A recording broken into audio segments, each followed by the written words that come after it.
Hello बच्चों, कैसे हैं आप बच्चों। आज हम पढ़ेंगे कक्षा 7 संस्कृत रुचिरा के अंतर्गत तीसरा पाठ स्वावलंबनम। सबसे पहले हम आपको यहाँ पर पाठ के साथ साथ उसका अर्थ बताएंगे और अंत में पाठ से संबंधित प्रश्नों के उत्तर भी। आप भी हमारे साथ साथ पढ़ें। तो चलिए शुरू करते हैं पाठ और पढ़ते हैं स्वावलंबनम। बच्चों आप ध्यान दें, ये है तृतीय पाठ और पाठ का नाम क्या है, स्वावलंबनम। यहाँ पर आप भी हमारे साथ साथ पढ़ें। कृष्णमूर्ति श्रीकंठश्च मित्रे आस्ताम। यहाँ पर कहा गया है कि कृष्णमूर्ति और श्रीकंठ मित्र थे। श्रीकंठस्य पिता समर्दः आसीत्। आप भी ध्यान दें, यहाँ पर श्री कृष्णस्य पिता समर्थ आसीत, यानी कि श्री जो कंठ थे इनके पिता कैसे थे, अमीर थे।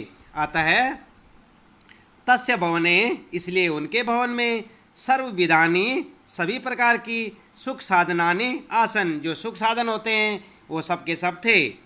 यानी कि उनके भवन में सभी प्रकार के सुख साधन थे। तस्मिन् विशाले भवने, उनके विशाल भवन में ४४ स्तंभा आसीन, यानी कि 40 स्तंभ थे। उनके जो विशाल भवन था उसमें कितने थे, 40 खंबे थे। तस्य 18 प्रकोष्ठेषु, प्रकोष्ठ क्या होता है, कमरे। उनके 18 का मतलब 18 प्रकोष्ठेषु यानी कि कमरे, उनके 18 कमरों में 50 गवाक्षा, गवाक्ष क्या होती हैं, खिड़कियाँ। 50 खिड़कियाँ थी। उनके 18 कमरे थे, उनमें कितनी थी, 50 खिड़कियाँ थी। ४४ द्वाराणी, और 44 क्या थे, दरवाजे थे। ६० यानी कि 36 विद्युत व्यंजनानी चासन, और 36 क्या थे, बिजली के पंखे थे। तत्र 10 सेवका निरंतरम कार्यम कुर्वन्ति इसमें, उनके क्या करते थे, 10 सेवक जो है लगातार या निरंतर कार्य करते थे। परम कृष्णमूर्ति माता पिता च निर्धनो, लेकिन जो कृष्णमूर्ति था इसके माता पिता कैसे थे, निर्धन थे, यानी कि गरीब थे। कृषक दंपति, और जो क्या करते हैं, खेती बाड़ी वाले पति पत्नी थे। तस्य गृहम आडंबर विहीनम साधारणं च आसीत, और उनका घर कैसा था, वो आडंबर विहीन था और कैसा था, साधारण था। इसके बाद एकदा श्रीकंठ तेन सा प्रातः 9 तस्य गृहम अगच्छत। एक बार क्या हुआ, जो श्रीकंठ था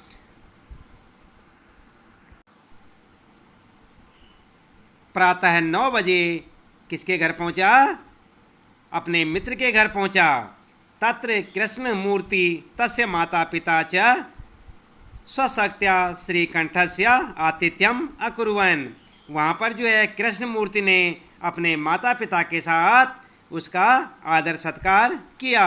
एतद् दृष्ट्वा श्रीकंठ अकथयत्, यह सब देखकर श्रीकंठ बोला, मित्र अहम भवतां सत्कारेण संतुष्टो अस्मि। हे मित्र, मैं तुम्हारे सत्कार से बहुत संतुष्ट हूँ। केवलम इदम एव मम दुखम यत्, केवल यही मेरा दुख है। तव गृहे एकोऽपि भृत्यः नास्ति, तुम्हारे घर में एक भी, भृत्य का मतलब क्या होता है बच्चों, नौकर। तुम्हारे घर में एक भी नौकर या सेवक नहीं है। मम सत्काराय भवतां बहु कष्टम जातम, मेरे सत्कार करने में तुम्हें बहुत कष्ट उठाना पड़ा। मम गृहे तु बहवः कर्मकरा सन्ति, मेरे घर में तो बहुत सारे कर्मचारी हैं। तदा कृष्णमूर्ति अवदत्, इस पर कृष्णमूर्ति बोला, मित्र ममापि 8 कर्मकरा सन्ति, हमारे भी क्या हैं, 8 क्या हैं, कर्मचारी हैं। ते च 2 पादो 2 हस्तो 2 नेत्रे और 2 श्रोत्रे इति। तो क्या बोला, हमारे जो 8 जो कर्मचारी हैं वे कौन कौन से हैं, तेचा 2 पादो 2 पैर, 2 हस्तो 2 हाथ, 2 नेत्रे 2 आँखें, 2 श्रोत्रे यानी कि 2 कान। इते प्रतिक्षणम मम सहायका, ये हमेशा क्या करते हैं, मेरी सहायता करते हैं।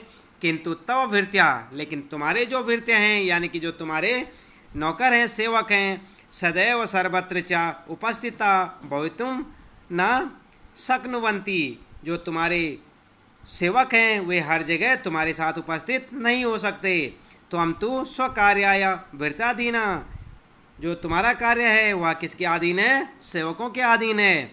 यदा यदा ते अनुपस्थिता, जैसे जैसे वे अनुपस्थित होते हैं, तदा तदा तब तब तुम कष्टम अनुभवसी, तब तब तुम कष्टों का अनुभव करते हो। स्वावलंबने तो सर्वदा सुखम एवा, स्वावलंबन में हमेशा क्या मिलता है? सुख मिलता है। न कदापि कष्टम भवति, और कोई भी कष्ट नहीं होता। श्रीकंठ अवदयत मित्र तव वचनानि श्रुत्वा मम मनसि महती प्रसन्नता जाता। श्रीकंठ क्या बोला? श्रीकंठ बोला, मित्र, हे मित्र, तव वचनानि श्रुत्वा, तुम्हारे वचनों को सुनकर, मम मनसि, मेरे मन को महती प्रसन्नता जाता, यानी कि बहुत सी प्रसन्नता हुई, बहुत ही प्रसन्नता हुई।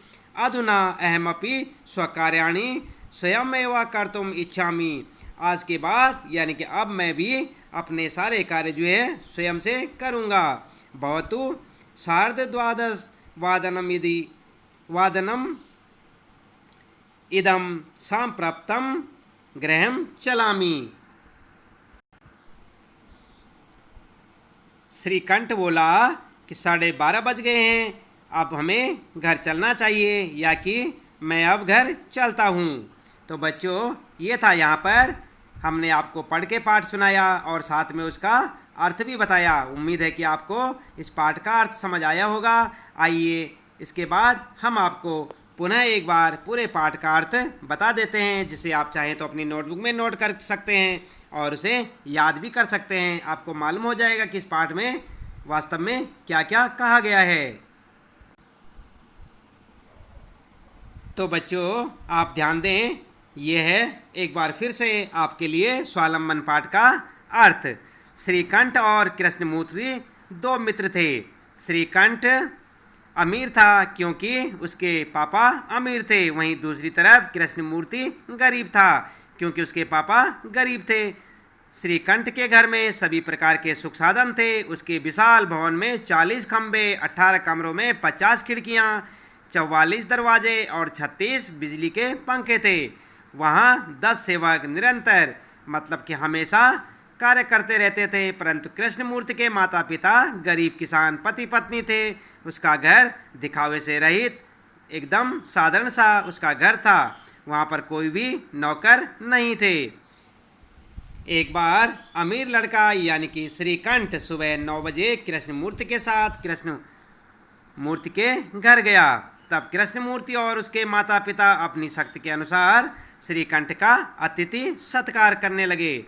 यह देखकर श्रीकंठ बोला, मित्र, मैं आप लोगों के अतिथि सत्कार से खुश हूँ और संतुष्ट हूँ, लेकिन मेरे मन में एक ही दुख है कि तुम्हारे घर में एक भी नौकर नहीं है। मेरे सत्कार के लिए आप लोगों ने बहुत कष्ट उठाया। मेरे घर में तो बहुत सारे नौकर हैं।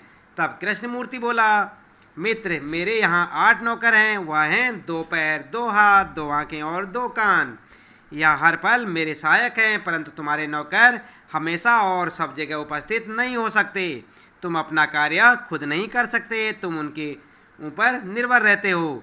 जब जब वे नहीं होंगे तब तब तुम कष्ट का अनुभव करोगे, लेकिन मैं अपना सारा कार्य खुद ही कर लेता हूँ, जिस कारण मैं स्वावलंबी हूँ और स्वावलंबन का हमेशा मुझे सुख मिलता है और कभी भी कोई कष्ट नहीं होता। कार्य स्वयं करने से ही बहुत सुख होता है। यह सुनकर श्रीकंठ यानी कि अमीर लड़का बहुत प्रसन्न हुआ और बोला, आज से मैं अपना कार्य स्वयं करूँगा। फिर बोला, मित्र, तुम्हारे वचनों को सुनकर बहुत प्रसन्नता हुई। अब 12:30 यानी कि 12:30 बज चुके हैं। अब मैं घर चलता हूँ। तो बच्चों, ये था यहाँ पर इस पाठ का सारांश। आइए जान लेते हैं इस पाठ से आपको क्या शिक्षा मिलती है। इस प्रकार यह चैप्टर खत्म हो जाता है, जहाँ पर अमीर लड़के को सीख मिल जाती है कि हमें अपना कार्य स्वयं करना चाहिए। इससे हम स्वावलंबी बनते हैं और हमें कभी भी कोई भी कष्ट नहीं होता है और हम जिंदगी भर सुखी और स्वस्थ रह सकते हैं।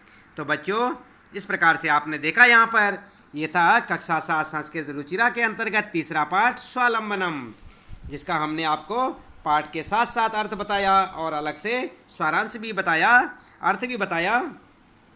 उम्मीद है कि आपको ये अच्छे से याद होगा और आप इसे अच्छे से पढ़ें, दोबारा वीडियो को सुनें और अच्छे से याद करें ताकि आपको एग्ज़ाम के टाइम पे अच्छे से मार्क्स मिल सकें। तो चलिए इसके बाद जान लेते हैं पाठ से संबंधित प्रश्नों के उत्तर भी।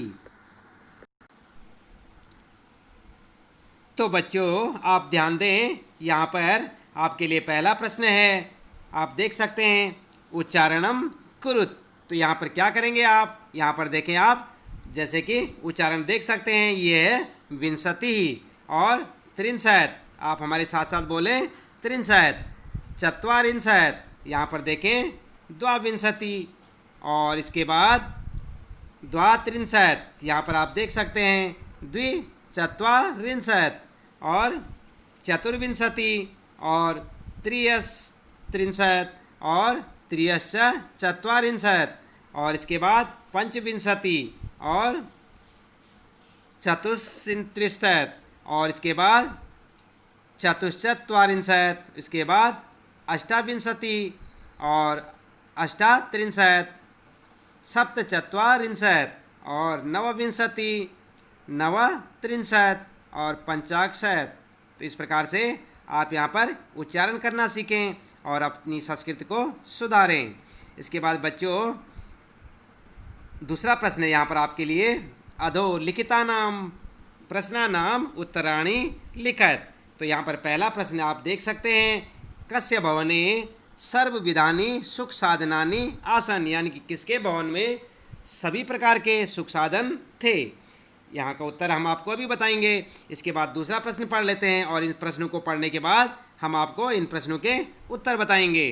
तो आप भी हमारे साथ पढ़ें। दूसरा प्रश्न क्या है, कस्य गृहे कोऽपि भृत्या नास्ति, किसके घर में कोई भी सेवक नहीं था। भृत्य का मतलब क्या होता है, सेवक। श्रीकंठस्य आतिथ्यम के अकुर्वन्, और श्रीकंठ का जो है आतिथ्य किसने किया। और सर्वदा कुत्र सुखम, हमेशा सुख कहाँ मिलता है। और श्रीकंठ कृष्णमूर्ति गृहम कदा अगच्छत, श्रीकंठ जो है कृष्णमूर्ति के घर कब आया। और अगला प्रश्न है, कृष्णमूर्ति कति कर्मकरा सन्ति, कृष्णमूर्ति के कितने कर्मचारी हैं। तो आप उत्तर लिखेंगे यहाँ पर। पहले प्रश्न का उत्तर होगा, श्रीकंठस्य भवने सर्वविधानि सुख साधनानि आसन।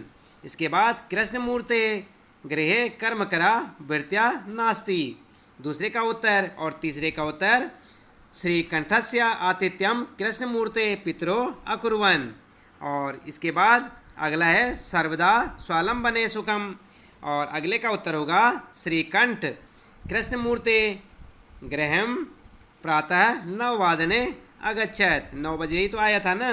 इसके बाद अगला उत्तर होगा, कृष्णमूर्ति अष्टो कर्मकरा सन्ति, 8 ही तो कर्मचारी हैं उनके।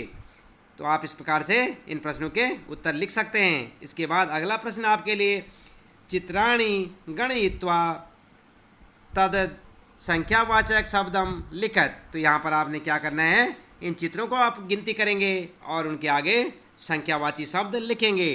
तो आप देख सकते हैं इन्हें गिन के कितने हैं ये, आप इन्हें स्वयं से गिनें और इसके बाद उत्तर में लिखें कि ये कितने हैं। इनकी संख्या आपने संस्कृत में लिखनी है। आइए हम इनकी संख्या जो है संस्कृत में आपको बता देंगे उत्तर के साथ। फिलहाल आप इन्हें गिनते जाएं, आपके पास नोटबुक होगी, आप उसमें भी गिन सकते हैं। तो इस प्रकार से आपने ध्यान दिया यहाँ पर एक कितने हैं, आपका उत्तर होगा इस प्रकार से। यहाँ पर है अष्टादश, ये हैं 18 और ये हैं 1 आपने ध्यान दिया यहाँ पर बच्चों, ये कितने हैं टोटल। और इसके बाद यहाँ पर जो है इनको आप गिने, ये कितने हैं 5 और ये कितने हैं 63। यहाँ पर जो है ये हैं चतुर्विंशति, यहाँ पर कितने हैं 63। और इसके बाद अगला प्रश्न आपके लिए क्वेश्चन नंबर 4, मंजूषात अड़का नाम, अंका नाम है वो, कृते पदानि चिनुत। यहाँ पर जो है जो आप देख रहे हैं यहाँ पर इसके अंदर दिए हुए, तो इनको आपने चुनकर यहाँ लिखना है नीचे। तो क्या लिखेंगे आप, 28 के लिए आप क्या लिखेंगे, यहाँ पर लिखेंगे, 30 के लिए क्या लिखेंगे, 24 को क्या लिखेंगे, यहाँ पर कुल मिलाकर आपने जो ये अंक यहाँ पर दे रखे हैं संस्कृत में लिखे हुए हैं, आप इनको जो है यहाँ पर हिंदी के साथ में, जहाँ पर आप यहाँ पर देख सकते हैं यहाँ पर गिनतियाँ लिखे ना 28, तो 28 के लिए क्या कहते हैं संस्कृत में, यहाँ पर आप उसे भरेंगे। इसी प्रकार से आप सबको यहाँ पर भरेंगे। तो आइए देख लेते हैं उत्तर। यहाँ पर जो है 28 के लिए क्या बोलते हैं, अष्टाविंशति। इसके बाद 30 के लिए त्रिंशत, 24 के लिए चतुर्विंशत, 27 के लिए सप्तविंशति, और यहाँ पर जो है एक त्रिंशत और चत्वारिंशत। इस प्रकार से आप इन्हें लिखें और याद करें। 50 के लिए 65। इसके बाद अगला प्रश्न आपका 5वां प्रश्न है, चित्रम दृष्टा मंजूषात पदानि च प्रयुज्य वाक्यानि रचयत। यहाँ पर आप देखेंगे कि चित्र में क्या कुछ दिया हुआ है, और इसके बाद यहाँ से आप चुनेंगे कौन सा जो है इनके लिए क्या लिखें। तो आइए देख लेते हैं यहाँ पर उत्तर। ऐसा कृषका क्षेत्रम कर्षति। यहाँ पर देखें आप फर्स्ट में क्या हो रहा है, एक किसान जो है क्या कर रहा है, खेत को जोत रहा है। तो यहाँ पर क्या होगा, एका कृषका क्षेत्रम कर्षति। आपने इस प्रकार से ऊपर से देख के वाक्य बनाना है। दूसरे का होगा, ये तो कृषको खनन कार्यम कुरुता। इसके बाद तीसरे का होगा, एते कृषका धान्यम रोपयंती। इस प्रकार से आप उत्तर लिख सकते हैं। इसके बाद क्वेश्चन नंबर 6 आपके लिए, अधो लिखितान समयवाचकान अंककान पदेषु लिखत यथा। यहाँ पर आप देख सकते हैं, देख रहे हैं ना आप, यहाँ पर 10:30 हो रखे हैं। तो यहाँ पर क्या लिखा है, सा अर्ध्वा 10 वादनम। और यहाँ पर 5 के लिए आप क्या लिखेंगे, 3:30 के लिए क्या लिखेंगे, 9 के लिए 2:30 बजे के लिए क्या लिखेंगे, 7 बजे के लिए, 11 बजे के लिए आप क्या क्या लिखेंगे, आपने यहाँ पर भरना है। आइए देख लेते हैं इनके उत्तर। तो यहाँ पर क्या लिखेंगे, आप इस प्रकार से उत्तर लिखेंगे, सा अर्ध 12 वादनम, यहाँ पर पंचवादनम, सार्ध 3 वादनम, और यहाँ पर 9 वादनम, सप्तवादनम, सार्ध 2 वादनम। इसके बाद एकादश वादनम, सार्ध 12 वादनम, सार्ध 4 वादनम, अष्टवादनम, और सार्ध 1 वादनम, सार्ध 7 वादनम। इस प्रकार से आप इनके उत्तर लिख सकते हैं। अगला है आपके लिए यहाँ पर, मंजूषात पदानि चित्वा रिक्त स्थानानि पूरयत। तो यहाँ पर आप क्या करेंगे, यहाँ से आप जो है शब्द को चुनेंगे और रिक्त स्थानों में भरेंगे। ये है ना रिक्त स्थान आपके लिए। तो आपके लिए यहाँ पर जो है उत्तर इस प्रकार से होंगे, षड ऋतुवा भवन्ति। यहाँ पर आपने पहला क्या चुना था, यहाँ पर षड, और मासा 12 भवन्ति। इस प्रकार से आप उत्तर लिखेंगे। तीसरे गए का उत्तर आप लिखेंगे, एकस्मिन् मासे 63 अथवा 1 दिवसा भवन्ति। तो ये वहाँ से चुन के आप इन शब्दों को यहाँ पे लाए थे।